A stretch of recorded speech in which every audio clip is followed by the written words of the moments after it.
Ya, selamat siang Bapak Ibu. Siang. Om Swastiastu. Om Swastiastu.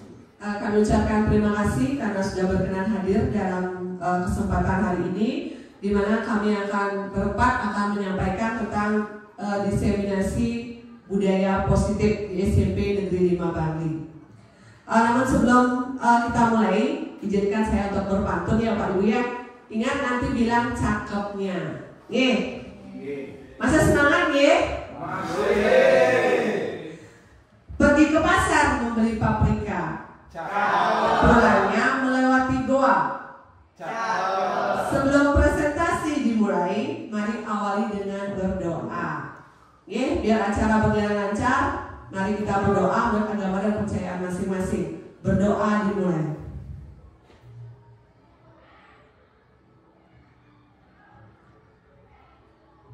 Berdoa selesai.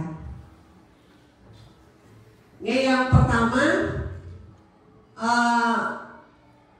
kami perkenalkan diri dulu, mungkin sudah kenal semuanya ya, tapi kami ini adalah CGP dari angkatan 11, di mana nanti saya sendiri akan membawakan materi tentang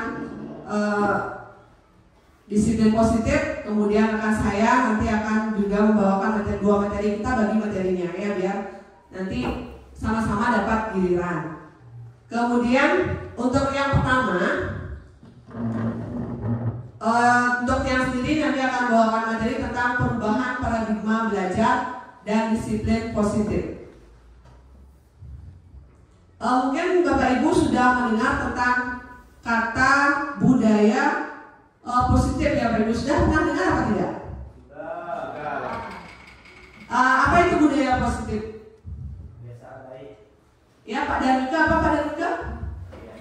Kebiasaan yang baik. Kebiasaan yang baik yang seperti apa? Contohnya, mungkin ada yang Bapak Ibu bisa memberikan contoh. Kebiasaan yang baik seperti apa? Mengucapkan salam. Ya, mengucapkan salam. Lagi, mungkin ada yang memberikan contoh yang lain. Saling tegur sapa. Saling tegur sapa, boleh juga.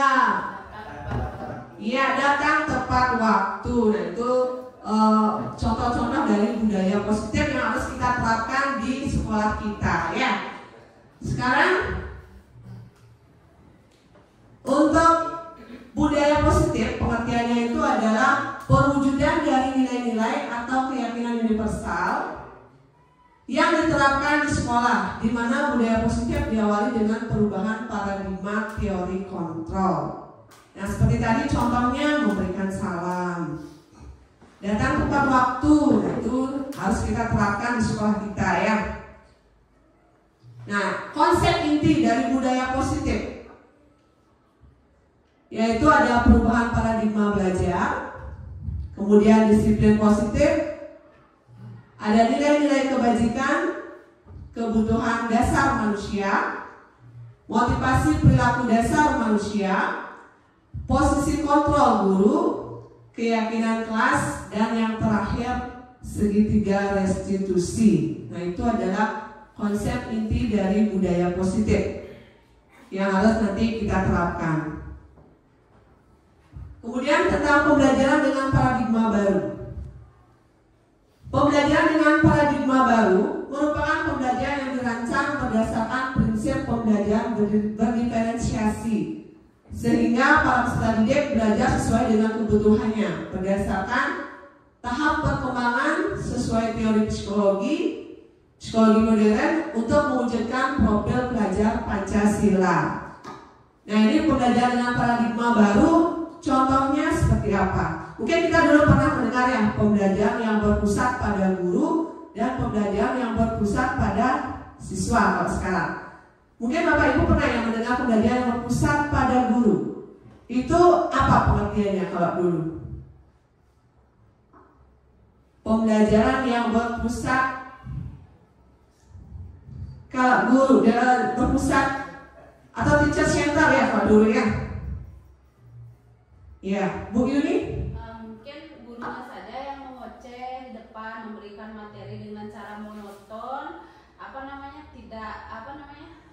tidak menggunakan media pembelajaran yang bagus mungkin sehingga siswa kurang tertarik untuk belajar, mungkin seperti itu. Iya, mungkin kalau dulu kan sering menggunakan metode ceramah ya, Bapak Ibu gurunya yang sering bicara tanpa memberikan kesempatan kepada siswa untuk beraktivitas atau berkreativitas ya. Kalau sekarang kan kita harus menerapkan pembelajaran yang berpusat pada murid yang sesuai dengan filosofi dari KHD sehingga dapat mewujudkan pelajar Pancasila. Ya, dimana pelajar Pancasila, dimana untuk mewujudkan tersebut, nah kita harus yang pertama untuk profil pelajar Pancasila. Yang pertama itu adalah beriman dan bertakwa. Nah, kita harus bisa membuat anak-anak itu beriman dan bertakwa. Kemudian yang kedua apa? Berkebinekaan global. Kemudian ada lagi bergotong royong. Kemudian kreatif. Peserta didik itu harus kreatif. Selain kreatif juga bernalar kritis dan mandiri. Peserta didik itu harus mandiri. Itu adalah pelajar Pancasila atau peserta didik yang mempunyai profil pelajar Pancasila. Ya. Nah, sekarang ada lagi miskonsepsi teori kontrol. Dan di sini ada ilusi guru mengontrol murid. Bisa nggak kita mengontrol murid? Bisa sebenarnya kita mengontrol murid? Bisa atau tidak? Tidak sepenuhnya. Kita bisa mungkin di hadapan murid kalau membuat kesalahan kita bisa mengontrolnya hanya murid itu berhadapan dengan kita ya secara langsung, tapi setelah kita tidak ada mungkin berbeda lagi perlakuannya. Mungkin perlakuannya sekarang bilang iya Bu, saya akan perbaiki kesalahan saya. Tapi mungkin besoknya dia akan lupa dengan apa yang kita sampaikan sehingga dia berbuat lagi kesalahan. Kemudian ilusi bahwa semua penguatan positif efektif dan bermanfaat. Nah, ilusi ini benar apa tidak? Bahwa semua penguatan positif efektif dan bermanfaat. Nah, ini kembali lagi ke kesadaran siswa. Kalau siswanya tidak sadar, seberapapun kita memberikan penguatan positif, itu tidak akan bisa masuk ke dalam diri siswa. Itu harus bersumber dari dalam diri siswa itu sendiri. Kembali ke kesadaran siswa ya. Kemudian ilusi bahwa kritik dan membuat rasa bersalah mampu menguatkan karakter. Nah, itu lagi. Dia yang terakhir, ilusi bahwa orang dewasa berhak memaksa. Nah, kita kan umurnya lebih dewasa daripada anak-anak ya. Apakah kita berhak memaksa siswa? Nah, itu lagi ya. Kita tidak bisa sepenuhnya memaksa siswa ya. Kembali lagi kepada diri siswa. Ya, lanjut. Nah, sekarang mengubah paradigma stimulus respon ke pendekatan teori kontrol. Nah, teori kontrol itu merupakan semua perilaku itu memiliki tujuan ya. Itu teori kontrol di mana semua perilaku yang dilakukan itu pasti memiliki tujuan. Nah, di mana di sini kita akan mengubah paradigma stimulus respon ke pendekatan teori kontrol. Yang pertama, stimulus respon tentang realitas atau kebutuhan kita sama.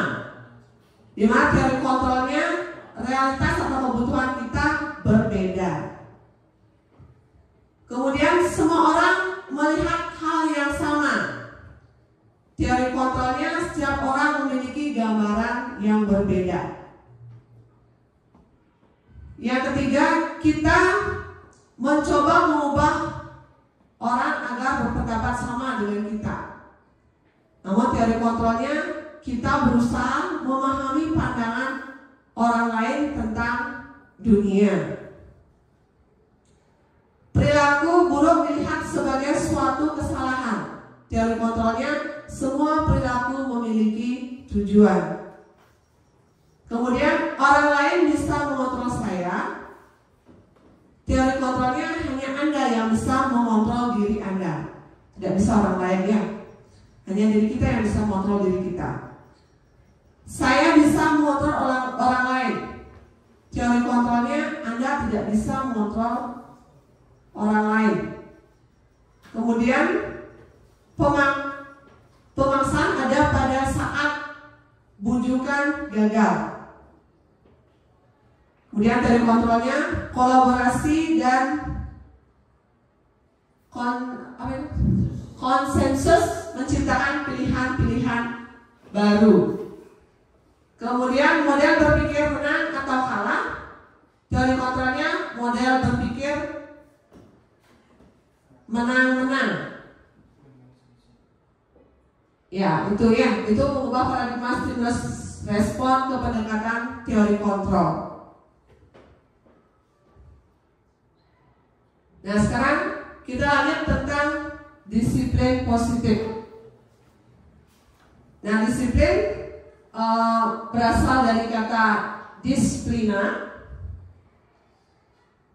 yang berarti belajar, di mana disiplin mengacu pada disiplin diri yang memiliki tanggung jawab terhadap apa yang dilakukannya berdasarkan nilai-nilai yang diyakininya. Ini kata disiplin positif berasal dari kata disiplin dulu. Perbedaannya ya disiplin dengan disiplin positif.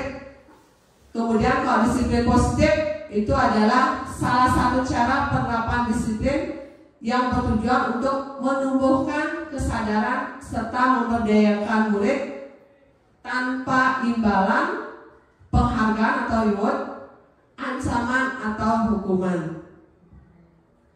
Dimana sebagai pendidik tujuan kita adalah menciptakan tujuan peserta didik yang memiliki disiplin diri sehingga mereka berperilaku mengacu pada nilai-nilai kebajikan universal dan memiliki motivasi intrinsik dalam perubahan perilaku ke arah yang lebih baik, yaitu tentang disiplin positif.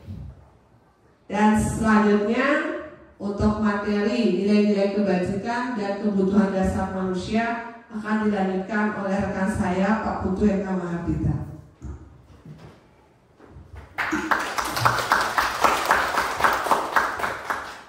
Terima kasih atas waktunya. Saya ucapkan terima kasih juga pada teman-teman yang sudah ada di ruangan ini untuk menyampaikan hasil kami belajar di forum maupun di LMS terkait materi budaya positif. Perkenalkan, nama saya Putu Eka Mahardika, CDP Angkatan 11 Kabupaten Bangli. Nah, di sini saya akan memberikan dua materi yaitu nilai-nilai kebajikan dan kebutuhan dasar manusia. Oke, yang pertama yaitu nilai-nilai kebajikan. Nilai-nilai kebajikan itu adalah nilai-nilai yang sudah ada, ya, adalah merupakan dari karakter kita sendiri, yaitu nilai-nilai yang sudah disepakati bersama, terlepas dari suku, agama, bangsa maupun latar belakang. Nah, di sana sudah disajikan di dalam profil belajar Pancasila, di mana yang pertama di sana adalah beriman dan bertakwa kepada Tuhan Yang Maha Esa dan Terhormat Mulia, berkebinekaan global, gotong royong, mandiri, kreatif, bernalar, kritis. Nah, itu adalah nilai-nilai kebajikan yang harus kita berikan kepada siswa dan harus kita ajak siswa itu supaya nilai-nilai tersebut bisa dimunculkan. Next.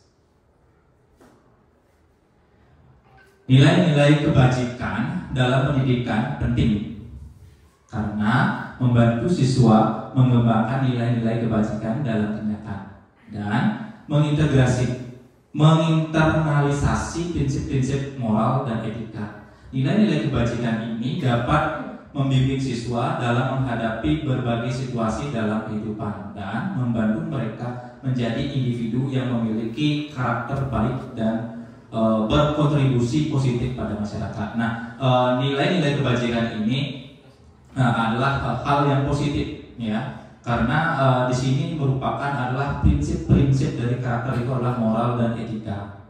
Nah, di sana kita perlu memberikan nilai-nilai kebajikan ini kepada siswa untuk membangkitkan nilai-nilai atau karakter-karakter dari siswa tersebut, ya, dari moral etikanya untuk apa? Untuk karakternya baik dan berkontribusi positif kepada masyarakat. Next. Selanjutnya, pentingnya nilai-nilai kebajikan dalam pendidikan.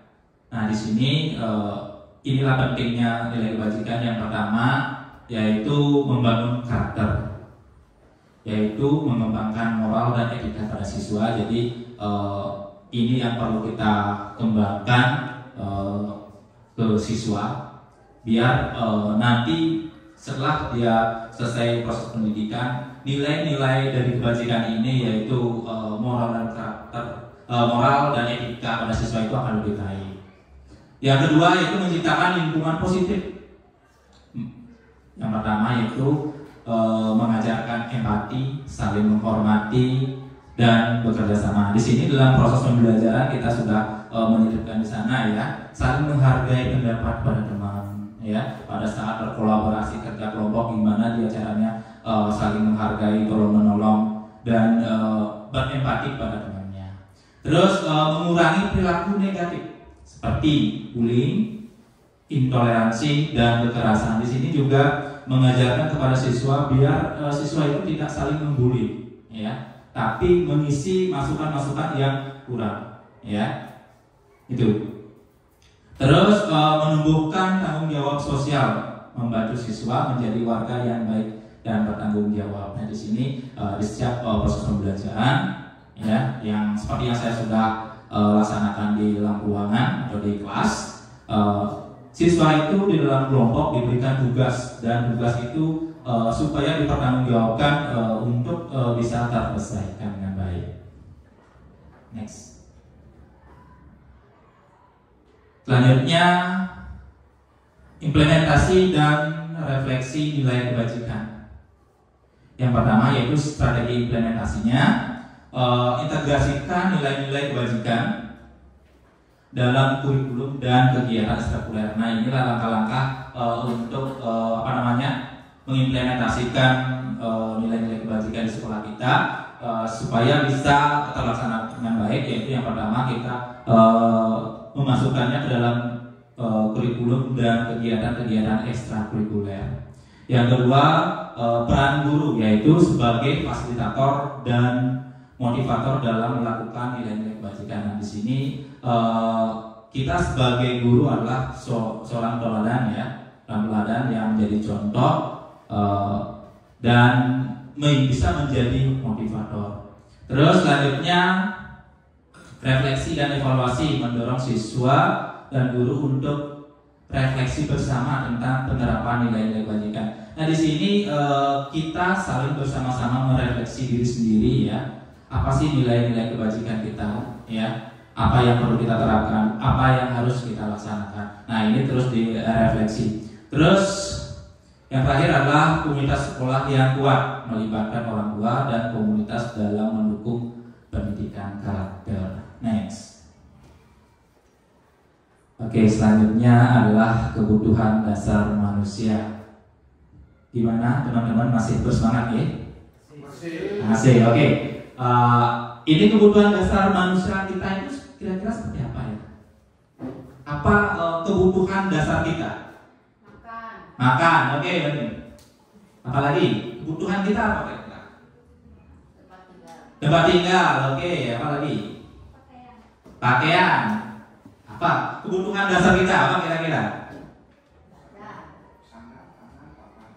Iya, kebutuhan ada 5 kebutuhan, ya. Nah, kebutuhan dasar manusia adalah segala sesuatu yang kita lakukan untuk mendapatkan apa yang kita inginkan. Jadi apa yang kita inginkan itu adalah sebuah kebutuhan, ya. Terus seluruh tindakan yang kita lakukan memiliki tujuan tertentu, dan semua usaha terbaik yang kita lakukan adalah dalam maka agar kebutuhan dasar kita terpenuhi dengan baik. Jadi kebutuhan kita itu adalah sebuah tujuan atau keinginan kita ya untuk kita nikmati. Next. Oke, kebutuhan inilah 5 kebutuhan dasar manusia. Yang pertama ada bertahan hidup. Ya, bertahan hidup itu yang seperti disampaikan tadi. Yaitu apa tadi? Kita perlu makan, terus perlu pakaian, perlu tempat tinggal, dan keamanan, keselamatan. Itu yang pertama. Yang kedua, kita perlu kasih sayang dan rasa diterima. Nah, ini kebutuhan juga ya.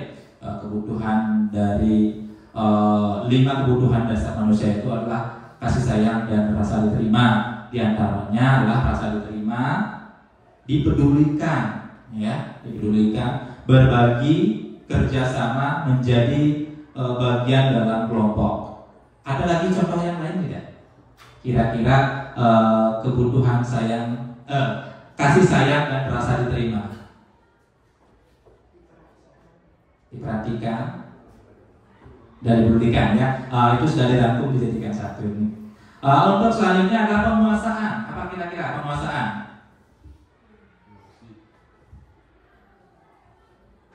Penguasaan itu yang pertama di sana adalah harga diri, ya, keinginan untuk dianggap, ya, seperti yang kita ketahui ya.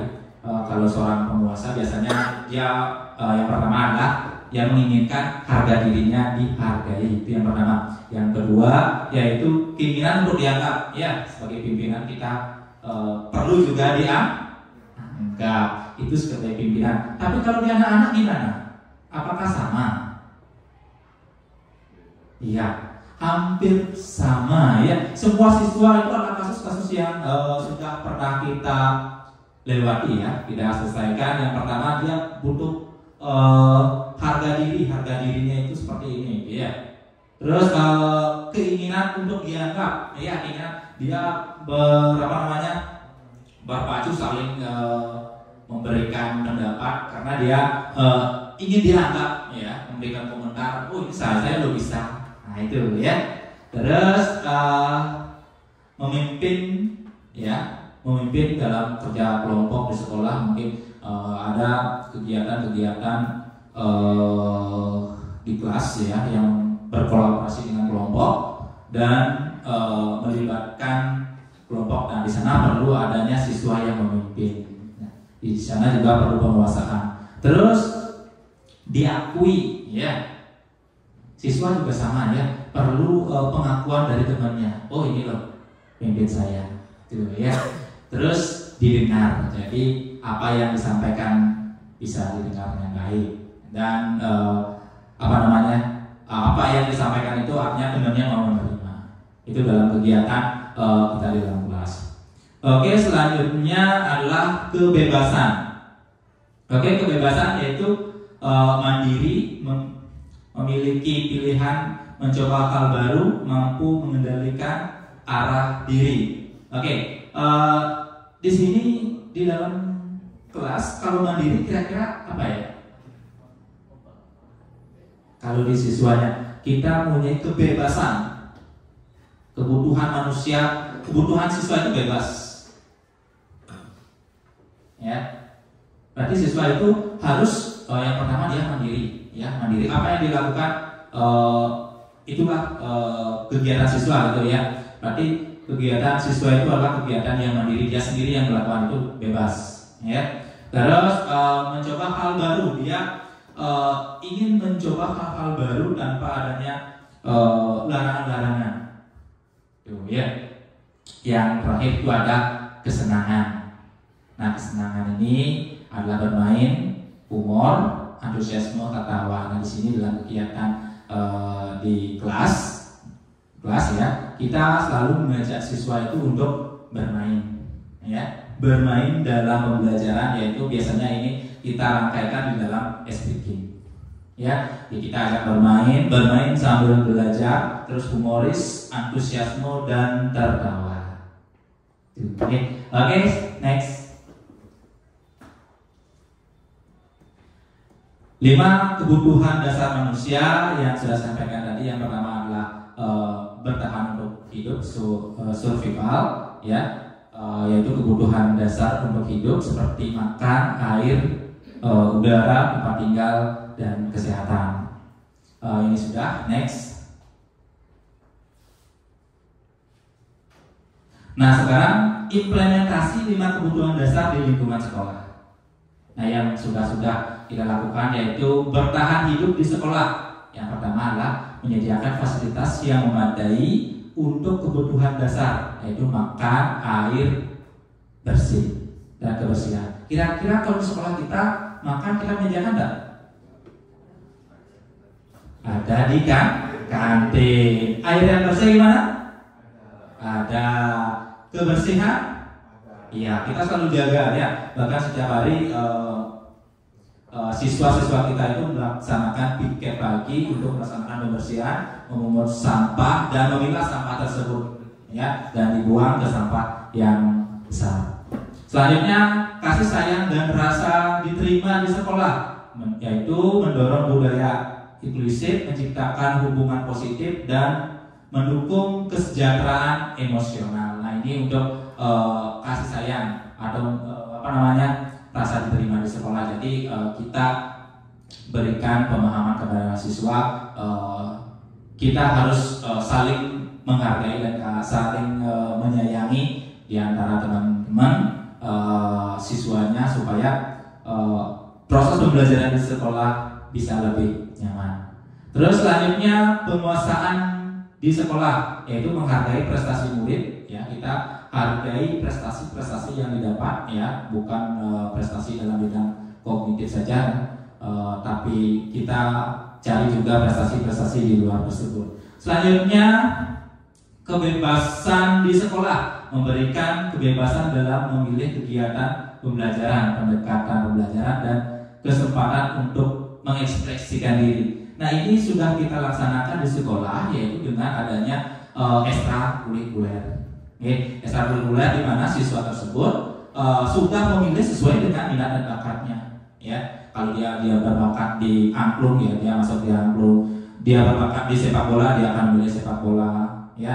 Dia berbakat di tari, dia akan memilih di tari. Jadi sesuai bakat-bakat yang sudah dia miliki. Nah, di sana kita memberikan kebebasan.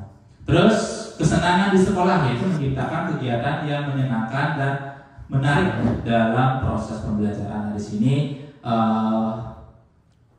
kesenangan ini adalah kita bersama-sama, yang seperti yang sudah saya lakukan, bersama-sama untuk mengubah. Kalau dulu adalah teacher center, sekarang adalah proses pembelajaran berpusat pada murid. Jadi buatlah pembelajaran yang berpusat pada murid, dan pembelajaran itu adalah riang dan gembira.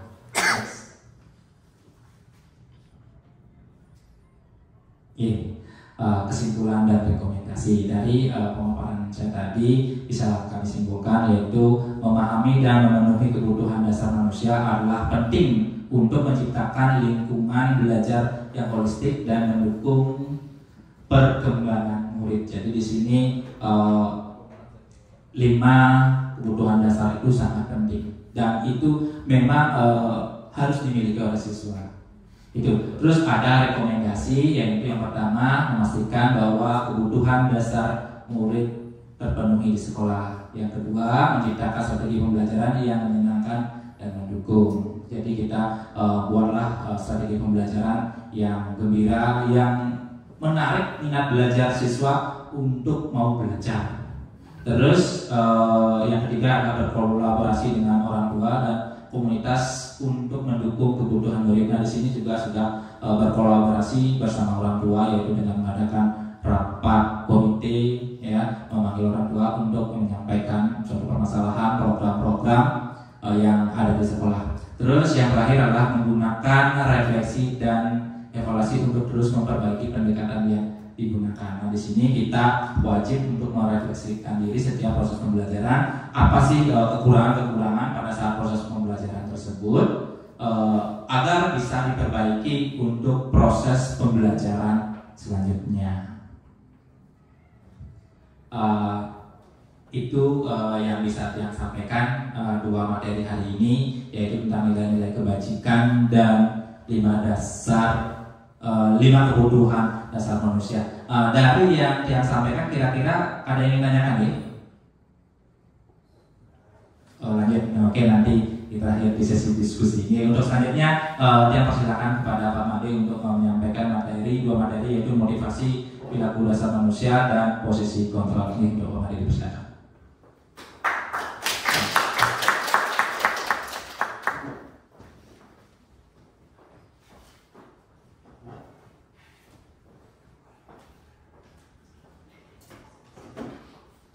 Terima kasih atas waktunya. Sebelum saya lanjut, saya sampaikan terima kasih kepada Bapak Ibu Sami yang sudah bersedia meluangkan waktu untuk hadir di tempat ini untuk mengikuti diseminasi terkait dengan materi-materi yang sudah kami peroleh selama mengikuti pendidikan program guru penggerak. Jadi secara garis besar materi yang disampaikan pada hari ini itu adalah bagaimana kita bisa mengetahui kebutuhan dasar daripada siswa, mengetahui setiap alasan dari setiap tindakan yang dilakukan siswa, kemudian selanjutnya kita bisa menemukan solusi terbaik untuk memecahkan permasalahan tersebut, sehingga pada akhirnya setiap siswa nanti mampu menemukan jalannya masing-masing untuk memecahkan permasalahan yang dihadapi. Gitu. Jadi seperti yang sudah disampaikan tadi, yang dari Arbane, CGP Angkatan 11 Kabupaten Bangli. Nah, dalam hal ini saya sendiri akan membawakan materi tentang motivasi perilaku dasar manusia dan posisi kontrol guru. Seperti yang disampaikan oleh Pak Eka tadi, begitu ya. Tadi disampaikan terkait dengan 5 kebutuhan dasar manusia. Jadi hal tersebut merupakan alasan-alasan kenapa siswa mungkin melakukan sebuah pelanggaran, begitu. Contohnya, saya punya pengalaman ketika mengajar di Kintamani, ada siswa kami yang mencuri jeruk. Jadi di sebelah sekolah itu banyak pohon jeruk. Jadi siswa kami diajak olahraga, ditinggal sebentar, jeruk tetangga itu dipanen. Nah, ternyata kalau dulu mungkin kami langsung memvonis begitu ya istilahnya, bahwa itu adalah sebuah pelanggaran tanpa kami menyelidiki apa sih yang melatar belakangi mereka mencuri. Nah, namun setelah kami mempelajari materi tentang hal ini, ternyata ada kebutuhan dasar yang mereka ingin penuhi, yaitu untuk bertahan hidup. Jadi mereka perlu jeruk untuk menghilangkan laparnya atau hausnya, karena saat itu kegiatannya di lapangan. Nah, berkaitan dengan hal tersebut, dalam hal ini terkait dengan motivasi perilaku manusia juga sebenarnya masih ada kaitannya, begitu. Jadi setiap siswa di sekolah kita ataupun sekolah lain itu pasti memiliki sebuah alasan atau ada motivasi tertentu yang melatar belakangi tindakannya, begitu. Nah, dalam motivasi ini dibagi menjadi 2. Nah, mungkin bisa Bapak Ibu sebutkan kira-kira mungkin pelanggaran yang dilakukan oleh siswa atau kegiatan yang dilakukan oleh siswa. Contohnya, kegiatan yang dilakukan hari ini apa saja siswanya? Hari ini menanam jahe. ya, tadi ada proyek P5 menanam jahe, paginya senam. Nah, menurut Bapak Ibu, mereka lakukan itu dengan ikhlas atau dengan terpaksa kira-kira? Mereka menanam jahe, apakah mereka melakukannya dengan ikhlas, memang dari keinginannya sendiri, atau ada sesuatu yang mereka ingin dapatkan? Kenapa mereka melakukannya?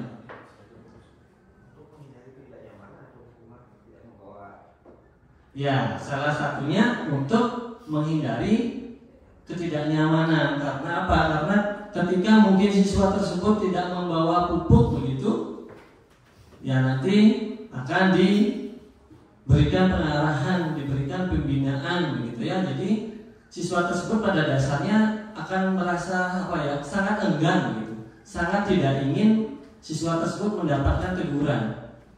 Siswa tersebut sangat tidak ingin dimarahi, jadi mereka melakukannya. Ya, jadi seperti yang tertulis di depan, motivasi perilaku manusia ini dibagi menjadi dua.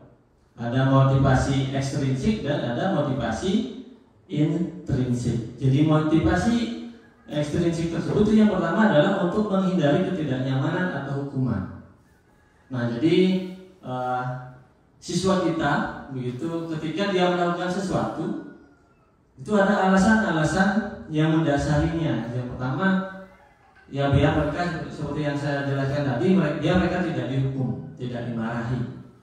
Kemudian yang kedua, untuk mendapatkan imbalan atau penghargaan dari orang lain. Sama seperti kita, guru-guru ya, ataupun pegawai. Jadi kita melakukan sesuatu juga karena ada sesuatu yang menjadi motivasi. Ada motivasi tersendiri begitu. Nah, kita datang ke sekolah, termasuk juga siswa, apa sih motivasinya? Apakah untuk belajar siswa tersebut, atau apakah hanya untuk biar tidak dimarahi oleh orang tuanya? Jadi setiap siswa memiliki alasan. Kemudian yang ketiga adalah motivasi intrinsik, motivasi yang memang lahir dari dalam diri siswa tersebut. Jadi untuk menjadi orang yang mereka inginkan dan menghargai diri sendiri dengan nilai-nilai yang mereka percaya. Jadi tadi sudah disampaikan nilai-nilai kebajikan universal. Jadi yang dimaksud nilai kebajikan universal itu nilai-nilai yang dipercaya dan diakui oleh seluruh dunia. Nah, itu dianggap nilai-nilai yang baik. Nilai-nilai baik yang dipercaya di seluruh dunia, nilai universal. Nah, sebagai seorang guru, kita dituntut untuk mampu menuntun siswa kita agar siswa kita dapat menumbuhkan motivasi intrinsiknya. Jadi mereka melakukan kegiatan, misalnya piket, pagi hari siswa tersebut datang lebih awal untuk membersihkan. Jadi bagaimana kita bisa menuntun agar siswa tersebut dapat memunculkan motivasi intrinsiknya sebagai bentuk rasa tanggung jawab atau nilai lain yang mereka percaya begitu untuk dilakukan. Jadi bukan untuk menghindari hukuman. Karena ketika seseorang melakukannya hanya untuk menghindari hukuman atau mendapatkan penghargaan orang lain, ini akan menjadi bumerang bagi dirinya sendiri. Contohnya seseorang mau mengerjakan tugas karena besoknya mungkin akan dijanjikan sebuah hadiah. Jadi siswa mau berlomba-lomba mengerjakan. Tetapi kalau di kemudian hari siswanya ternyata tidak diberi hadiah, nah motivasinya akan tentu saja berkurang. Dan ini akan menjadi permasalahan bagi siswa itu sendiri. Jadi tugas kita sebagai pendidik itu adalah untuk menuntun siswa untuk dapat menumbuhkan motivasi intrinsiknya atas dasar memang dari dalam dirinya, keinginannya sendiri begitu. Selanjutnya, nah terkait dengan motivasi perilaku manusia, nah terdapat 3 hal yang berkaitan dengan hal tersebut begitu. Yang pertama hukuman, kemudian kedua konsekuensi, dan yang ketiga adalah restitusi. Hukuman, apa itu hukuman atau bagaimana karakteristik daripada hukuman? Itu yang pertama tidak terencana atau tiba-tiba. Kemudian yang kedua, murid tidak tahu apa yang akan terjadi atau tidak dilibatkan. Kemudian bersifat satu arah. Dan yang keempat berupa hukuman fisik atau psikis. Contohnya begini. Pada saat hari Senin, ada siswa kita yang tidak memakai topi. Ya, ada siswa kita yang tidak memakai topi. Kemudian kita panggil karena dia tidak memakai topi, kita suruh push up 10 kali. Itu termasuk dalam bentuk hukuman. Karena ketika melakukan hal tersebut itu terjadi secara tiba-tiba karena kita tidak pernah merencanakan dan siswa tersebut tidak pernah berencana akan push up gitu. Hal itu diberikan secara tiba-tiba, kemudian bersifat satu arah. Jadi hanya kita yang mendominasi. Siswa tidak diberikan kesempatan untuk mungkin tidak diberikan kesempatan untuk menyampaikan alasannya, dan meskipun ada alasan kita tetap membantahnya begitu. Jadi lebih dominan kepada arah hukuman fisik seperti push up, kemudian jalan jongkok, mungkin lari dan lain sebagainya. Kemudian yang kedua adalah konsekuensi. Ini terencana, kemudian disepakati sesuai dengan peraturan. Dan yang ketiga, murid yang kedua ya, murid tetap dibuat tidak nyaman. Dan yang ketiga, sikap guru selalu memonitor murid. Contohnya begini, pada hari Selasa Pak Suraje mengajarkan olahraga kepada siswanya, dan mereka sudah menyepakati jadwal bahwasannya jam setengah 7 siswa sudah ada di sekolah. Setengah 7 siswa sudah ada di sekolah. Tiba-tiba ada siswa yang datang 6.40 gitu. Jadi setengah 7 lewat 10 menit. Kemudian Pak Suraje meminta siswa tersebut lari keliling 10 kali, keliling lapangan 10 kali. Nah, tadi kan ada hukuman, ada konsekuensi. Menurut Bapak Ibu, itu termasuk hukuman atau konsekuensi? Kalau menurut Pak Suraje bagaimana Pak Suraje? Ada siswa Pak Suraje terlambat, terus Pak Suraje memintanya lari 10 kali mengelilingi lapangan. Menurut kami konsekuensi, karena itu sudah direncanakan, yaitu sebelum anak-anak buat aplikasi ini sudah ada pemberitahuan. Karena nanti kalau tidak hadir lewat dari yang sudah dijadwalkan, nanti akan diberikan push up atau lari lebih daripada teman-teman yang lain. Ya, kalau menurut Pak Raja mungkin ada tambahan lain? Kalau menurut pendapat Ipian sendiri, kalau itu sudah melakukan kegiatan dengan perencanaan atau istilahnya ada deal of deal-nya di awal, itu merupakan konsekuensi. Jika itu tidak terencana, apalagi sifatnya itu insidental, rasanya itu berupa hukuman. Ya, nih. Jadi apa yang disampaikan oleh Pak Suraje ataupun Pak Raja gitu sudah tepat gitu ya. Jadi hal tersebut dikategorikan sebagai konsekuensi. Kenapa konsekuensi? Karena kegiatan lari keliling lapangan 10 kali itu ada kaitannya dengan olahraga. Jadi ada kaitannya dengan olahraga, karena memang di pelajaran awal olahraga adalah pemanasan. Jadi hal itu ada keterkaitan, apalagi sebelumnya ada sebuah kesepakatan. Jadi itu konsekuensi dari dari keterlambatan yang dilakukan oleh siswa. Nah, antara hukuman dan konsekuensi ini sebenarnya mungkin hampir sama, gitu, mirip. Jadi agak sulit sebenarnya membedakan. Jadi yang paling mencolok itu adalah ketika sesuatu yang diberikan kepada siswa yang harus dilakukan oleh siswa itu ada kaitannya dengan sesuatu yang kita ajarkan, itu bisa dikatakan sebagai konsekuensi. Nah, kalau misalnya siswa Tian pada saat pelajaran seni rupa menggambar dan tidak membawa alat gambar, dan saya suruh keliling lapangan 10 kali, itu termasuk ke dalam hukuman. Karena ketika menggambar dengan lari keliling lapangan itu tidak ada kaitannya, jadi tidak nyambung gitu. Nah, yang ketiga ini restitusi.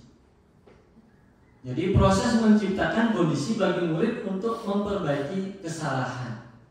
Kemudian proses kolaboratif yang mengajarkan murid untuk mencari solusi sendiri. Nah, dalam hal ini, dalam hal restitusi ini, bagaimana siswa mungkin yang melakukan pelanggaran ini diajak berdiskusi, berkolaborasi. Jadi kita memberikan kesempatan kepada siswa untuk menyampaikan alasan-alasan kenapa dia melakukan sebuah tindakan yang tidak baik, atau siswa melakukan pelanggaran terhadap sebuah nilai yang sudah disepakati bersama. Jadi siswa diberikan kesempatan menyampaikan alasannya, kemudian selanjutnya kita menuntun siswa untuk menemukan pemecahan masalah atas masalahnya sendiri. Jadi kita tuntun dia. Kalau dia bilang terlambat begitu, kita ajak diskusi kenapa terlambat. Kemudian kita bisa menanyakan kenapa, apa usaha selanjutnya yang bisa dilakukan untuk menanggulangi hal tersebut. Nah, ini akan lebih banyak nanti disampaikan oleh Pak Akhri terkait dengan segitiga restitusi. Jadi di antara ketiga hal tersebut, nah yang paling dominan atau diarahkan kita sebagai pendidik itu, setiap pendidik diarahkan mampu menguasai keterampilan segitiga restitusi. Bagaimana seorang pendidik mampu merestitusi siswa. Jadi itu yang paling diarahkan, ditekankan, bukan untuk memberikan hukuman atau konsekuensi. Nah, selanjutnya adalah materi berikutnya adalah posisi kontrol guru.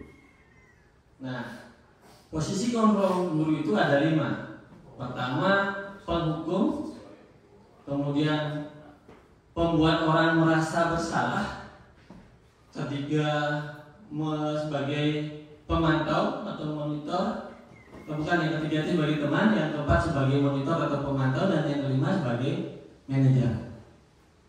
Yang pertama sebagai penghukum. Jadi seperti yang dijelaskan tadi, ketika kita memposisikan diri sebagai penghukum, ada siswa yang datang, kemudian pakaiannya salah, langsung kita suruh push up, langsung kita suruh lari. Nah, itu berarti kita memposisikan diri kita sebagai penghukum. Selanjutnya membuat orang merasa bersalah. Jadi dalam hal ini kita memposisikan diri kita seolah-olah sebagai korban, gitu ya. Jadi kita membangun kesadaran siswa tersebut seolah-olah siswa itu sangat salah, gitu, terkait dengan apa yang dia lakukan. Jadi contohnya, ya Bapak sangat kecewa sama kamu, Bapak sangat sedih melihat kamu. Jadi akibat perbuatan kamu, Bapak nanti dimarahi oleh Bapak kepala sekolah dan lain sebagainya. Jadi bagaimana kita membangun kesan agar siswa itu merasa bersalah dan merugikan orang lain. Kemudian yang ketiga ini teman. Nah, ini sering dilakukan oleh Pak Jero sebenarnya. Ya, ketika ada siswa yang bersalah, yang melanggar, jadi kita ngomongnya, bicaranya seperti berbicara dengan teman, gitu. Nah, kenapa kamu bajunya putih? Ada-ada aja kamu. Padahal ini hari Jumat harusnya pramuka, sambil mungkin ketawa-ketawa, gitu ya. Jadi itu posisi teman. Jadi kita memposisikan diri kita sejajar dengan teman. Kemudian yang keempat itu adalah pemantau. Nah, pemantau ini dalam menangani sebuah permasalahan kita selalu berpedoman pada aturan. Nah, contohnya ada siswa yang memakai sepatu putih begitu. Ada siswa yang memakai sepatu putih, kemudian kita panggil, kita tanya kenapa pakai sepatu putih, kemudian kita tanya mungkin kamu tahu tidak poinnya berapa, lalu kita berikan sanksi sesuai dengan aturan yang kita buat. Kalau aturannya hanya mendapatkan 2 poin, ya dibuat 2 poin. Kalau dia mencapai poin yang dikumpulkan sampai 50, dia harus diskor, ya dia harus diskor. Jadi kita berjalan sesuai dengan aturan yang ada. Kalau siswa itu memang melakukan kesalahan yang harus diskor, ya siswanya kita skor. Dan itu selesai sampai di situ. Nah, Kemudian yang ketiga, yang terakhir sebagai manajer. Nah, dalam posisi sebagai manajer ini, dalam memecahkan atau menangani sebuah permasalahan, kita berusaha mengarahkan, menuntun siswa untuk dapat menemukan solusinya. Jadi kita ketika melihat siswa ada yang melanggar, kita panggil, kita ajak berdialog, diskusi, tanyakan permasalahannya, kemudian tanyakan juga solusi yang nanti bisa dilakukan untuk memperbaiki kesalahan tersebut. Begitu. Nah, kira-kira dari kelima posisi kontrol guru yang tadi, begitu, Bapak Ibu berada pada posisi yang mana? Kira-kira? Manajer. Kalau Pak Wiraguna? Mungkin lebih ke penghukum. Penghukum. Jadi kita bisa refleksi ya terhadap apa yang sudah kita lakukan. Kalau Bu Rasmi? Pemantau. Ya Bu Rasmi, saya lihat ya lebih dominan ke arah pemantau. Nah kalau Pak Surajil? Penghukum. Kalau Bu Juli? Teman. Ya, jadi diskusinya berarti menganggap siswa itu ya kita bahasanya itu seperti bahasa teman gitu ya. Nah dari kelima posisi kontrol tersebut gitu ya, ternyata yang paling baik itu adalah posisi manajer. Nah karena dengan posisi manajer ini akan membangun kesadaran dari siswa itu sendiri, motivasi intrinsik siswa itu sendiri. Jadi yang lainnya itu tidak akan mampu membangun motivasi intrinsik dari siswa itu sendiri. Akibatnya seperti tadi, dia hanya mau mematuhi aturan sekolah karena untuk menghindari ketidaknyamanan. Jadi kalau kita masih menempatkan posisi kita pada 4 di atas itu, jadi siswa hanya mau atau siswa akan melakukan sesuatu itu ya karena untuk menghindari ketidaknyamanan. Selanjutnya, nah contoh penerapan 5 posisi kontrol guru. Kasusnya itu adalah siswa mencontek saat ulangan. Ketika kita memposisikan diri kita sebagai penghukum, kita akan berbicara kepada siswa kita ketika kita melihat siswa kita mencontek misalnya. Kita akan meminta siswa kita untuk berdiri di depan kelas dengan memegang telinga dan kaki diangkat sebelah. Berarti kita memposisikan diri kita sebagai penghukum itu. Atau ketika siswa tidak membuat tugas lari keliling lapangan, itu penghukum. Kemudian membuat rasa bersalah. Ketika kita memposisikan diri sebagai pembuat rasa bersalah, kita akan ngomong, berapa kali Bapak harus beritahu kamu? Kamu selalu saja mengecewakan Bapak. Jadi seperti itu kurang lebih kata-kata yang kita keluarkan ketika kita memposisikan diri sebagai pembuat rasa bersalah.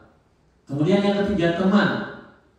Ya, ketika kita memposisikan diri sebagai teman, kita akan berbicara, tolong bantu Bapak ya, ikuti keyakinan kelas kita.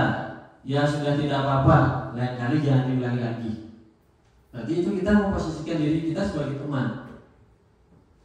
Nah, ketika kita memposisikan diri kita sebagai teman, ini ternyata juga ada dampak-dampak negatif yang muncul. Nah, ketika satu orang guru memposisikan dirinya sebagai teman kepada siswa, akibatnya siswa tersebut terkadang ngelunjak gitu ya.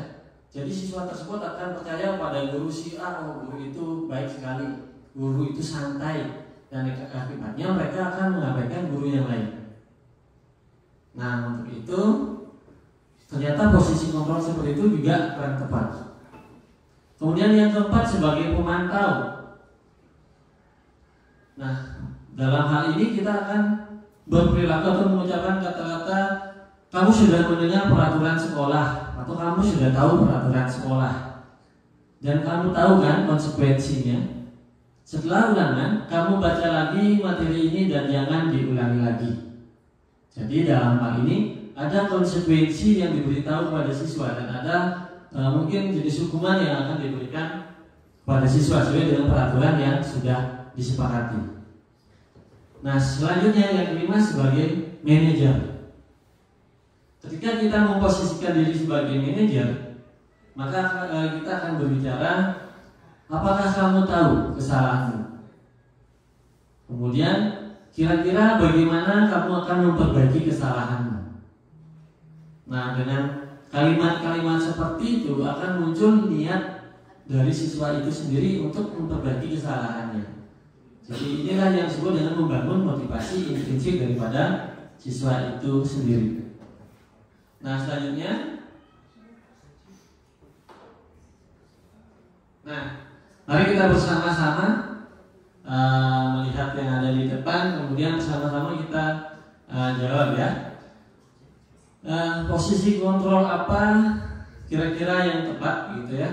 Ketika yang pertama ada kata saya kecewa sekali dengan kamu. Membuat rasa bersalah. Iya, sekali. Selanjutnya, kamu tidak mengerjakan tugas. Sekarang silakan berdiri di bawah tiang bendera selama pelajaran Bapak. Ya, penghukum. Kemudian selanjutnya, apa rencanamu untuk menyelesaikan masalah ini?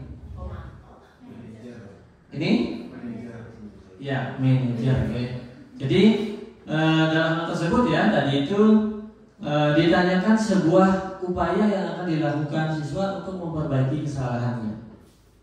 Jadi secara langsung atau tidak langsung akan membentuk siswa tersebut atau membangun siswa tersebut untuk menumbuhkan motivasinya untuk memperbaiki kesalahan yang dia lakukan. Terima kasih Bapak Ibu. Demikian materi yang bisa saya sampaikan. Untuk nanti tanya jawab bisa kita lakukan setelah sesi terakhir yang bisa disampaikan oleh Bapak Akhri. Sekali lagi kami ucapkan terima kasih.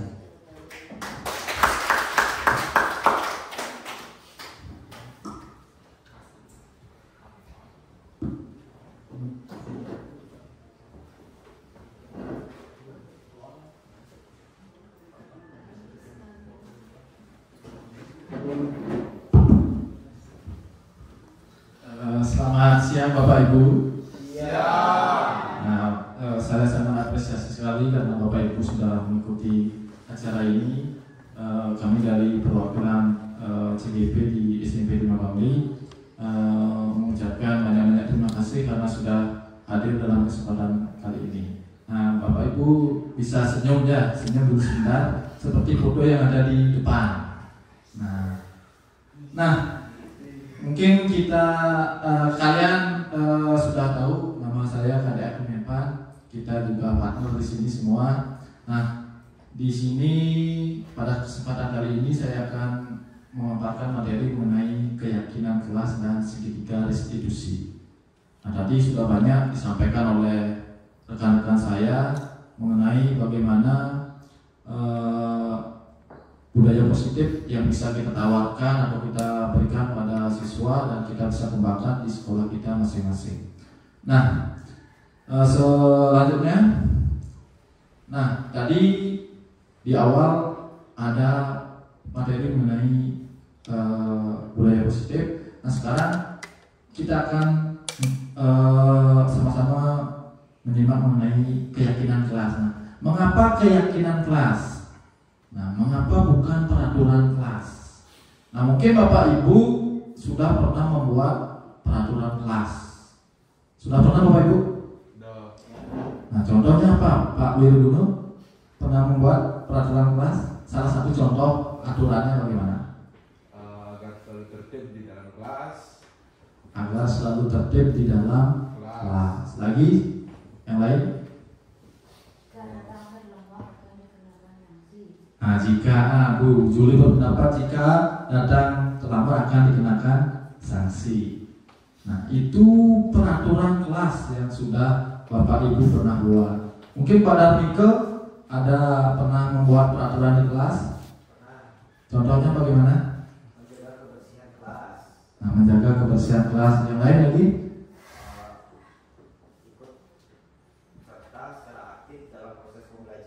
Nah, ikut serta secara aktif dalam proses pembelajaran. Nah, itu pendapat dari beberapa Bapak Ibu mengenai peraturan kelas. Nah, sekarang apa bedanya antara peraturan dan keyakinan kelas? Kira-kira apa bedanya? Ada peraturan, ada keyakinan kelas. Kalau peraturan itu artinya ada konsekuensi hukuman yang mereka melanggar peraturan itu. Kalau keyakinan itu ada semacam dorongan dari temannya dan muncul dari dalam dirinya sendiri atau unsur intrinsik. Nah, Pak Darmiko berpendapat kalau peraturan itu merupakan ada terdapat konsekuensi yang muncul atau sanksi yang diberikan. Terus kalau keyakinan berasal dari unsur intrinsik dari siswa itu sendiri. Nah, kalau dilihat dari pertanyaan tadi, kenapa peraturan? Perbedaannya apa? Peraturan dengan keyakinan kelas. Nah, tadi seperti yang disampaikan oleh Pak Darmiko, peraturan itu cenderung dibuat oleh satu orang. Misalnya contoh wali kelas, terus perangkat kelas. Nah, peraturan ini juga memiliki yang namanya sanksi atau konsekuensi. Nah, makanya di sana ada konsekuensi jika peraturan itu dilanggar. Nah, kadang-kadang seperti yang disampaikan oleh Pak Made tadi, siswa itu cenderung akan apa? Melakukan sesuatu untuk menghindari apa? Rasa tidak nyaman, karena ada sanksi yang akan diterima. Misalnya, apalagi yang membuat kesepakatan itu hanya perangkat kelas. Nah, yang sering kita lihat misalnya yang tidak piket denda 10.000. Nah, itu dibuat oleh perangkat kelas. Nah, kadang-kadang itu merupakan apa? Sesuatu yang dianggap tidak berasal dari unsur intrinsik siswa. Nah, mereka itu melaksanakan piket untuk apa? Ya, untuk tidak kena sanksi atau mendapatkan sanksi. Mereka melaksanakan piket karena denda 10.000 jika tidak. Ya, itu peraturan kelas. Nah, sementara kalau keyakinan kelas seperti tadi merupakan sesuatu keyakinan yang dibuat oleh seluruh siswa dan juga wali dan semua perangkat kelas yang ada. Nah, berarti di sana ada kesepakatan hal-hal nilai baik yang bersifat universal. Nah, itu bedanya. Berarti keyakinan itu tidak memiliki konsekuensi yang ditimbulkan. Beda dengan peraturan. Atau seperti kesepakatan kelas. Kesepakatan kelas itu juga kadang-kadang memiliki yang namanya sanksi atau konsekuensi. Lanjut. Nah, keyakinan kelas. Di sini keyakinan kelas itu memiliki sifat abstrak. Nah, tidak bisa digambarkan, tetapi itu diyakini. Sama seperti apa? Seperti Tuhan. Tuhan itu bisa digambarkan? Bisa digambarkan Tuhan? Bagaimana wujud Tuhan itu? Tetapi dia bisa diyakini keberadaannya. Sama seperti ini. Keyakinan kelas itu merupakan bersifat abstrak, tapi diyakini sebagai sesuatu yang benar. Terus berupa pernyataan universal atau bersifat umum, berlaku di seluruh lapisan. Selanjutnya dibuat dengan pernyataan yang bersifat positif. Artinya kata-katanya bersifat positif. Artinya tidak boleh kita menggunakan kalimat tidak boleh. Misalnya tidak boleh membuang sampah sembarangan. Bisa diganti dengan kalimat positifnya bagaimana? Ya, membuang sampah pada tempatnya. Nah, supaya itu perangan dulu buat kita semua. Terus selanjutnya sedikit saja agar mudah diingat. Artinya kata-katanya itu lebih simpel biar mudah diingat. Terus selanjutnya adalah sesuai kondisi kelas dan sekolah agar mudah diterapkan. Yang selanjutnya adalah semua warga sekolah atau kelas dilibatkan untuk membuat keyakinan itu sendiri. Nah, berarti berasal dari sekolah, keyakinan dari seluruh warga kelas itu sendiri. Sudah, selanjutnya. Nah, contoh ini keyakinan kelas, disiplin. Nah, disiplin itu berlaku secara umum. Terus saling menghormati dan menyayangi, mandiri, terus bertanggung jawab. Nah, menjaga kebersihan itu adalah sebuah keyakinan. Makanya kata-katanya itu bersifat tidak terlalu banyak dan mudah diingat. Ya, lanjut. Nah, itu tadi saya sampaikan mengenai materi keyakinan kelas. Nah, selanjutnya ada materi mengenai segitiga restitusi. Nah, segitiga restitusi. Nah, Pak Made tadi juga sudah menyinggung sedikit mengenai restitusi. Restitusi itu adalah dialog yang dilakukan oleh guru supaya dapat menghasilkan murid mandiri dan bertanggung jawab. Nah, dalam melakukan restitusi ini ada beberapa tahapan yang kita akan lakukan, sehingga nantinya dalam menyelesaikan suatu permasalahan yang dilakukan oleh siswa itu kita bisa mencari solusi yang terbaik atau disebut dengan win-win solution. Artinya kadang-kadang kita menemukan siswa yang memiliki permasalahan, tetapi apa yang dilakukan itu memiliki maksud yang baik. Nah, dulu pernah saya mengingat ada pengalaman murid dari Jaom. Itu ada murid yang tidak masuk. Nah, kalau dilihat dari apa yang dilakukan, ternyata murid itu di rumahnya punya kegiatan apa? Mukir. Nah, dia sering mukir, begadang sampai larut malam. Apa? Kaitannya tadi dengan apa? Memenuhi kebutuhan dasarnya. Nah, itu pernah terjadi seperti itu. Nah, makanya kita perlu mengetahui dulu apa yang menyebabkan murid itu menjadi bermasalah. Nah, kita gali melalui pelaksanaan segitiga restitusi ini. Nah, dalam tahapan segitiga restitusi itu ada nanti 3 tahapan. Yang pertama, Pak Budi, ya, menstabilkan identitas. Nah, misalnya ada murid yang bermasalah atau melakukan kesalahan, kita stabilkan dulu identitasnya. Nah, identitas itu bisa kita stabilkan dengan cara apa? Kadang-kadang kan murid yang bermasalah ini apa? Tegang kalau kita panggil. Nah, kita panggil itu tegang. Ya. Nah, menstabilkan identitas. Nah, berdasarkan prinsip membuat kesalahan adalah bagian dari proses belajar. Yang pertama, kita bisa sampaikan kepada siswa, berbuat salah itu wajar. Ya, tapi hal-hal itu kita perlu perhatikan apa saja yang menjadi penyebab dia melakukan kesalahan. Terus tidak ada manusia yang sempurna. Semua orang itu pernah pasti melakukan kesalahan. Nah, Bapak juga pernah melakukan itu. Mungkin Bapak Ibu juga pernah melakukan terlambat. Artinya tidak harus menjas murid itu, oh kamu melakukan ini salah. Terus selanjutnya Bapak tidak mencari siapa yang salah, tetapi Bapak mencari solusi dari permasalahan ini. Nah, kita menuntut siswa agar bisa menemukan sendiri solusi atas permasalahan yang dialami. Sudah, selanjutnya. Nah, validasi tindakan ini tahap yang selanjutnya. Nah, berdasarkan prinsip setiap perilaku berupaya memenuhi kebutuhan tertentu. Nah, seperti yang disampaikan oleh Pak Made tadi melalui materi 5 kebutuhan dasar, itu siswa atau murid yang bermasalah itu melakukan kesalahan, kita validasi tindakan dengan validasi tindakan.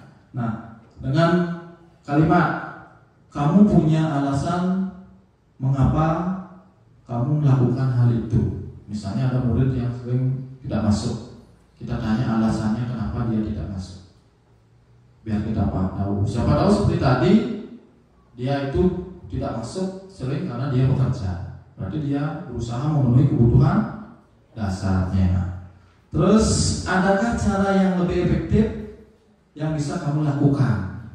Nah, alternatif yang kita tanyakan terhadap siswa. Cara lain yang lebih efektif yang bisa kita lakukan. Terus tahap selanjutnya adalah menanyakan keyakinan. Nah, ini adalah tahapan terakhir dari segitiga restitusi.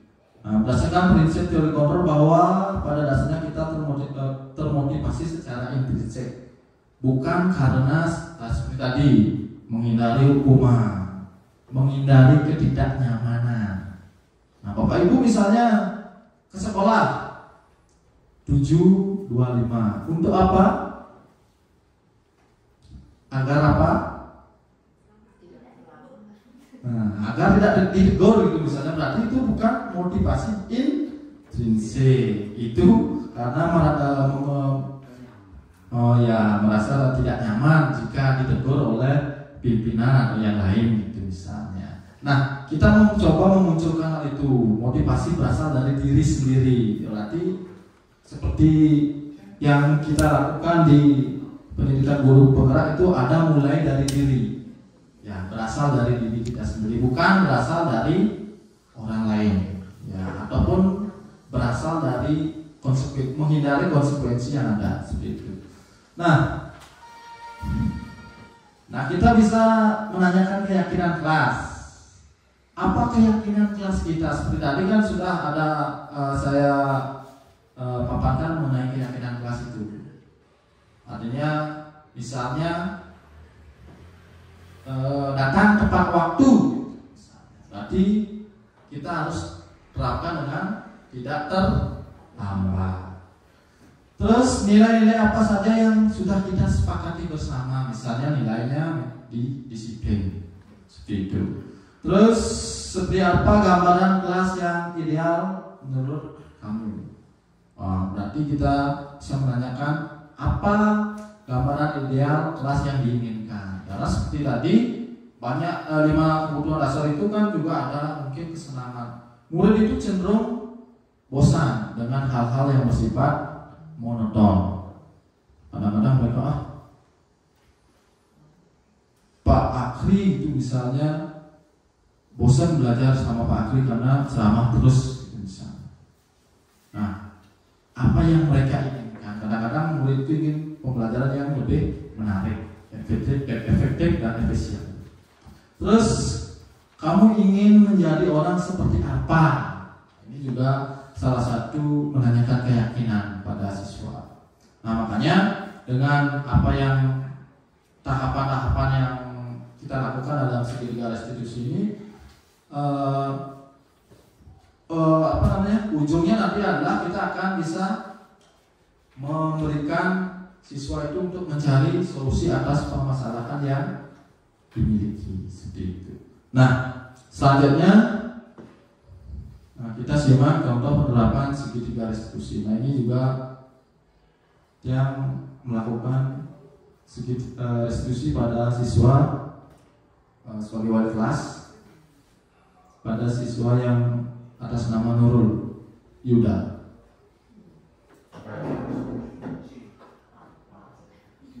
Ya, di kelas 7C.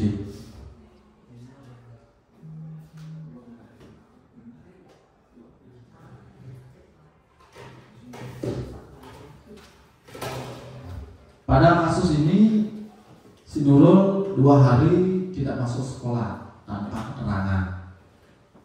Nah, setelah dipanggil, ternyata dia itu sakit, tetapi tidak menyampaikan kepada temannya ataupun saya sebagai wali kelas.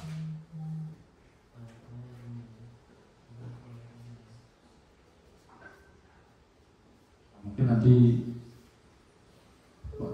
apa yang sudah saya lakukan itu akan diputar lagi biar bisa kita simak bersama.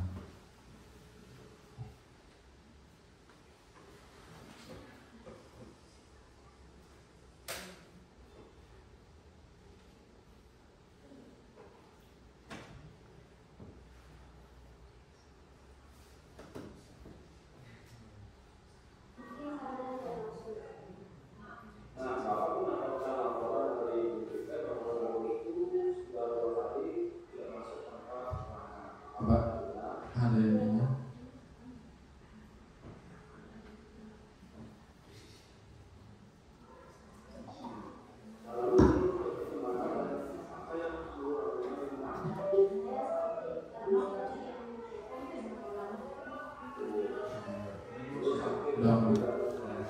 Speaker aja.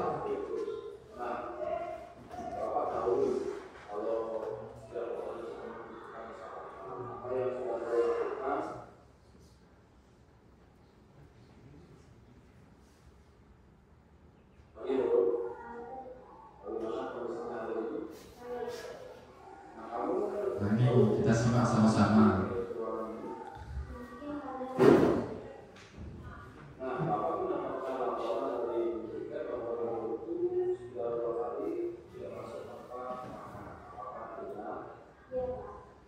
Sana ada tahapan menstabilkan identitas.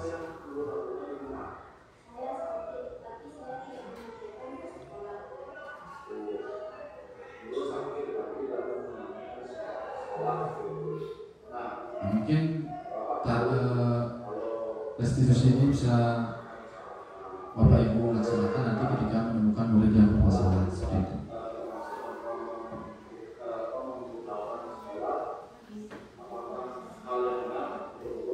Menanyakan apa yang dilakukan oleh siswa itu apakah sesuatu yang benar, apakah sesuai dengan keyakinan kelas yang sudah disepakati seperti itu.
Di sini ada menanyakan keyakinan kelas yang sudah disepakati.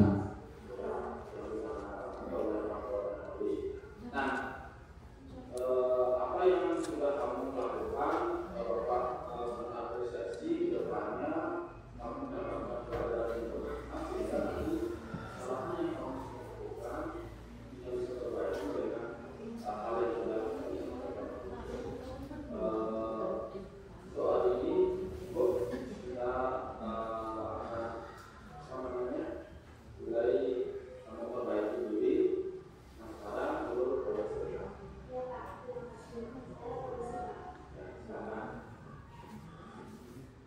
Sudah? Nah, itu salah satu contoh penerapan segitiga restitusi yang sudah saya lakukan bersama teman-teman untuk melengkapi tugas guru penggerak seperti itu.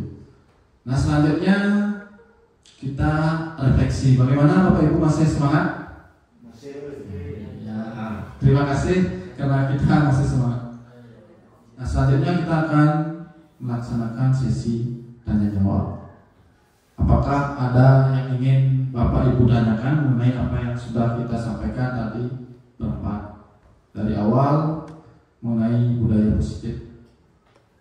Ada Bapak Ibu? Ada Bapak Ibu?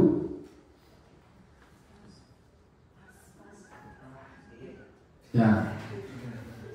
Ya, tepuk tangan dulu untuk Pak Darmoko karena sangat aktif beliaunya ini ya. Ini harusnya diajak nih Pak. Kurang ya, silakan. Ya, terima kasih atas kesempatannya. Sebelumnya Om Swastiastu. Yang pertama di refleksi ini, apa hal menarik yang Bapak Ibu dapatkan dari pemaparan materi tadi?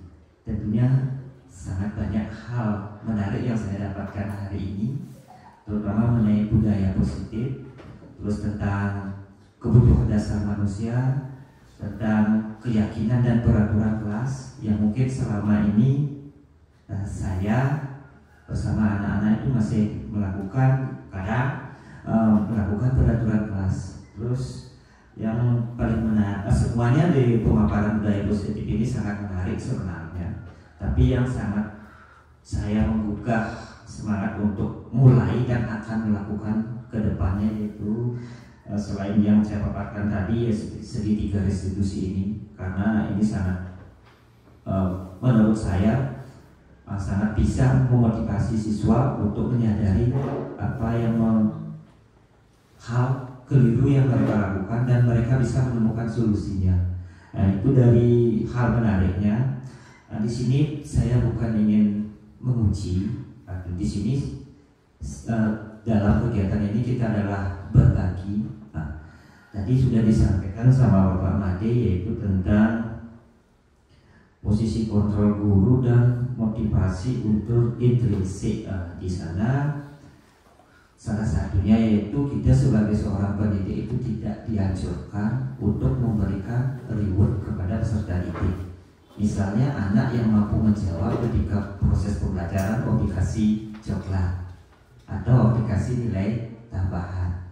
Nah, saya ingin Bapak Ibu yang ada di depan dan peserta juga berbagi di sini. Kira-kira selama ini mungkin hal itu saya sendiri mungkin masih sering melakukan, memberikan reward, yaitu ketika anak mampu menjawab saya memberikan minimal lah ditandai dalam absennya. Mungkin dari Bapak Ibu bisa berbagi di sini apa sih kiat-kiat yang kita selaku pendidik itu munculkan agar anak tersebut setiap melakukan tindakan, contohnya piket yang seperti sering setiap hari kita lihat, kita piket hari ini bukan hanya karena takut hukuman dan lain sebagainya. Bagaimana kita supaya ada kiat-kiat ke depannya untuk memotivasi anak melakukan hal tersebut memang dari unsur intrinsiknya sendiri dari dalam dirinya mereka. Terus posisi kontrol guru tadi sudah dijelaskan sama Pak Made. Di sana ada penghukum dan lain sebagainya, tapi idealnya kita menerapkan posisi kontrol yaitu sebagai manajer. Saya sangat setuju dengan apa yang disampaikan Pak Made tadi tentang posisi kontrol gurunya. Terus di sini cuma ingin berbagi kiat untuk memotivasi anak melakukan keyakinan itu memang bersumber dari dalam diri saya. Terima kasih.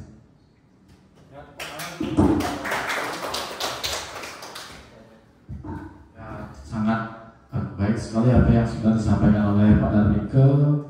Bagaimana Bapak Ibu? Silakan ada yang menanggapi. Ini terima kasih. Jangan mohon berdiri ya. Karena ini ditujukan kepada saya langsung gitu. Jadi yang pertama terkait dengan reward gitu ya. Tadi kan disampaikan bagaimana mungkin mensiasati gitu ya. Karena sejauh ini mungkin masih banyak guru-guru yang memberikan hadiah tertentu kepada siswa ketika mereka berhasil melakukan sesuatu gitu. Jadi sesuai dengan apa yang kami pelajari, bahwasanya ketika hal itu dilakukan dalam jangka panjang ini akan memiliki dampak yang negatif kepada siswa itu sendiri. Terkait dengan apa gitu? Ini terkait dengan motivasinya. Karena ketika mungkin mereka berada di tempat lain, perlakuan kepada mereka tentu saja akan berbeda.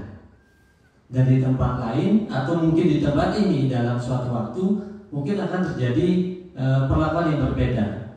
Ketika siswa tersebut berhasil melakukan sesuatu dan tidak diberikan reward hadiah, nah itu akan membuat siswa menjadi kecewa. Kemudian dari kekecewaan itu akibatnya motivasinya itu menjadi menurun. Jadi mungkin ketika diminta untuk mengikuti lomba atau melakukan suatu hal dia tidak mau lagi karena tidak ada sesuatu yang mereka akan dapatkan gitu. Jadi motivasi intrinsiknya ini belum terbangun. Karena dengan memberikan reward berarti dia melakukan sesuatu hal itu karena mengharapkan imbalan terkait dengan motivasi perilaku manusia. Berarti yang kedua ingin mendapatkan sebuah imbalan begitu. Nah, untuk penilaian yang saya sendiri lakukan di kelas begitu, menyikapi siswa-siswa yang memiliki kemampuan lebih, berhasil menyelesaikan tugas tepat waktu, tugasnya terbaik begitu, ya saya selalu berusaha memberikan apresiasi kepada semua siswa, baik itu yang sudah melakukan sesuatu yang luar biasa ataupun sangat kecil. Jadi perubahan yang sangat kecil dilakukan oleh siswa itu tetap kita berikan apresiasi. Nah, hal ini dimaksudkan untuk memunculkan motivasi intrinsik dari siswa itu sendiri. Kemudian terkait mungkin teknik penilaian begitu, ya bisa kita tulis pada jurnal mengajar kita. Siswa si A pada tanggal sekian ya berhasil mungkin mengerjakan tugas tepat waktu atau paling pertama, nilainya tertinggi dan lain sebagainya. Itu kita bisa buat tanda-tanda tertentu pada jurnal kita. Kemudian yang kedua terkait dengan motivasi intrinsik begitu ya. Bagaimana kita membangun motivasi intrinsik siswa.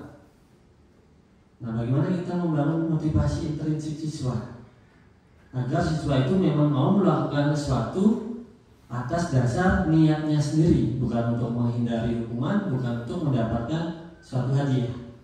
Nah, hal ini tentu saja tidak bisa kita lakukan seperti membalik telapak tangan kita gitu. Tidak bisa dilakukan dalam waktu yang singkat. Hal ini diperlukan waktu yang berkelanjutan, pembiasaan. Jadi yang dilakukan adalah pembiasaan. Nah, salah satu contohnya atau kegiatan yang kita lakukan bersama adalah membuat kesepakatan kelas itu tadi. Membuat kesepakatan kelas, lalu jika terjadi sebuah pelanggaran atau lain sebagainya, kita harus mengingatkan kembali kepada siswa kita terkait dengan kesepakatan yang sudah dibuat, dan kita tuntut bagaimana siswa itu berperilaku sesuai dengan keyakinan yang sudah disepakati. Jadi ini adalah mungkin usaha terbaik yang mungkin bisa kita lakukan, karena ini merubah karakter orang itu sangat sulit. Tetapi kita sebagai pendidik wajib melakukan perubahan yang lebih baik begitu. Nah, itu yang kedua. Dan yang satu ada tidak tadi? Sudah. Nah, ini yang bisa saya sampaikan terkait dengan apa yang disampaikan oleh Pak Renke. Sekali lagi saya ucapkan terima kasih atas apa yang sudah disampaikan, tanggapannya ataupun pertanyaannya. Barangkali dari Bapak Ibu yang lain ada? Oke, kepada Pak Suradi. Ya, terima kasih atas waktunya yang hormati Bapak Ibu yang memberikan materi, kemudian ini baca di depan, yaitu diseminasi budaya positif di SMP Bali pada tanggal 24 Agustus 2004. Ada itu yang dimaksud dengan di sini adalah pemaparan, kan? Pemaparan barangkali menurut yang pemaparan budaya positif yang ada di SMP Bali itu. Nah, ada yang mohon kepada Bapak Ibu pada yang berempat, karena ini pemaparan budaya positif yang akan dilaksanakan di SMP Bali. Nah, supaya bisa ini apa yang tadi diberikan kepada teman-temannya, kepada rekan-rekan guru, supaya ada bukti lah. Nah, misalnya di kelas itu apa yang diberikan tadi, yaitu ada aturan-aturan. Nah, supaya menyambung nih, supaya menyambung. Jangan di sini definisi budaya positif dia sudah dibangun dibaca aja hari ini dan diberikan kepada teman-temannya atau guru yang akan mendengarkan. Supaya nanti ada bukti, yaitu juga yang pribadi, karena yang belum tahu juga tadi aja dianggapnya masalah diseminasi sama Pak Raja, makanya saya bisa jawab ya, kan dibilang dia juga yang pemaparan nih, supaya hasil dari berempat ini supaya ada bukti. Berarti kita sudah menerapkan. Jangan sampai memaparkan budaya positifnya tidak dilaksanakan itu. Nah, memang memang dari dulu sudah dilaksanakan, tapi sudah banyak yang diluruskan. Apa yang disebut dengan hukuman, nah itu. Dan dua yang tadi membingungkan. Kalau yang tadi yang dipaparkan oleh Pak Made itu yang terakhir dengan manajer itu, saya kira itu Bapak kepala sekolah. Hasil terakhir yang dari yang menangani masalah-masalah, yang satu tidak bisa, yang kedua tidak bisa, misalnya guru BK tidak bisa, ternyata terakhir dia dengan manajer itu adalah Bapak kepala sekolah, adalah pimpinan. Ternyata manajer itu adalah kata-kata di sana muncul. Nah itu supaya nanti terbukti budaya positif, supaya dibuatkanlah, mari kita bersama-sama supaya sekolah kita ini ada bukti. Nanti kita buatkan di kelas supaya bukti, oh ini hasil dari diseminasi budaya positif pada tanggal ini. Nah itu, ya terima kasih. Ini terima kasih Pak Suradi atas tanggapannya. Tepuk tangan untuk kita semua. Ya. Jadi apa yang disampaikan oleh Pak Surajo tadi itu bagaimana nanti kita bisa menerapkan jadi budaya positif. Jadi kita melakukan diseminasi itu pengimbasan terhadap materi-materi apa saja yang sudah kami pelajari selama mengikuti program Guru Menggerak. Nah, dalam hal ini kami menularkan pengetahuan-pengetahuan kami kepada Bapak Ibu semua. Kemudian harapannya tadi untuk dapat mewujudkan di sekolah. Nah, dalam hal ini tentu saja kami siap untuk melakukan perubahan-perubahan di sekolah kita. Ini pertama. Nanti terkait dengan keyakinan kelas kepada Bapak Ibu wali mungkin yang belum bisa membuat keyakinan kelas, nanti silahkan berkoordinasi dengan kami terkait dengan teknik pembuatannya. Kedua, terkait dengan pembangunan budaya positif di sekolah itu tidak bisa dilakukan oleh 1-2 orang saja, atau tidak bisa kita lakukan berempat saja. Jadi fungsinya diseminasi itu dalam hal ini kami mengimbaskan apa yang kami tahu agar kita sama-sama tahu, sehingga ke depan kita bisa bersama-sama membangun budaya positif di sekolah kita. Jadi itu inti dari kegiatan ini. Jadi kita bersama-sama. Jadi bukan serta-merta nanti itu menjadi tanggung jawab guru penggerak saja. Jadi kami dalam hal ini menyampaikan ini loh yang sudah kami pelajari. Jadi untuk membangun budaya positif caranya seperti ini, sehingga Bapak Ibu ke depan sama-sama ada gambaran ketika ada siswa bermasalah bagaimana kita bisa menanganinya. Nih mungkin itu yang bisa berikan tanggapan. Untuk selanjutnya mungkin akan ada tanggapan dari teman-teman yang lain. Mungkin dari Bu Budi.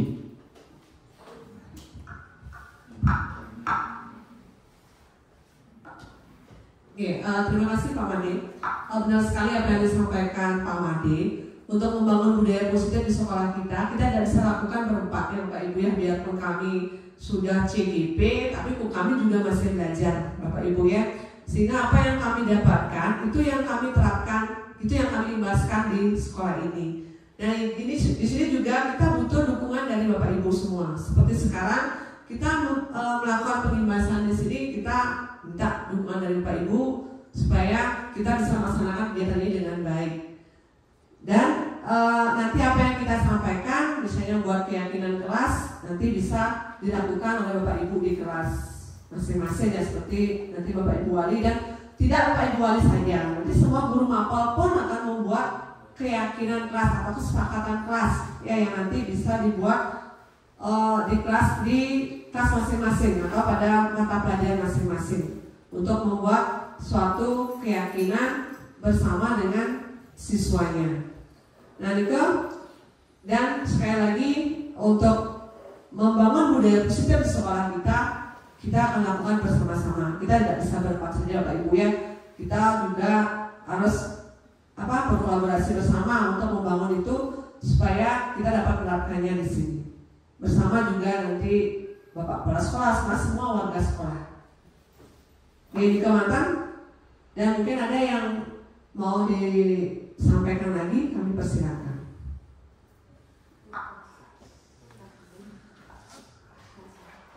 Pas, cukup. Nih, karena sudah pas, kami ucapkan banyak-banyak terima kasih karena sudah mendampingi kami sampai selesai. Kemudian kami juga berterima kasih atas dukungan Bapak Ibu semua. Dan sebagai akhir kata, kami mohon maaf juga apabila ada yang kurang berkenan. Dan kami akhiri dengan Pramo Santi. Om Santi Santi Santi Om.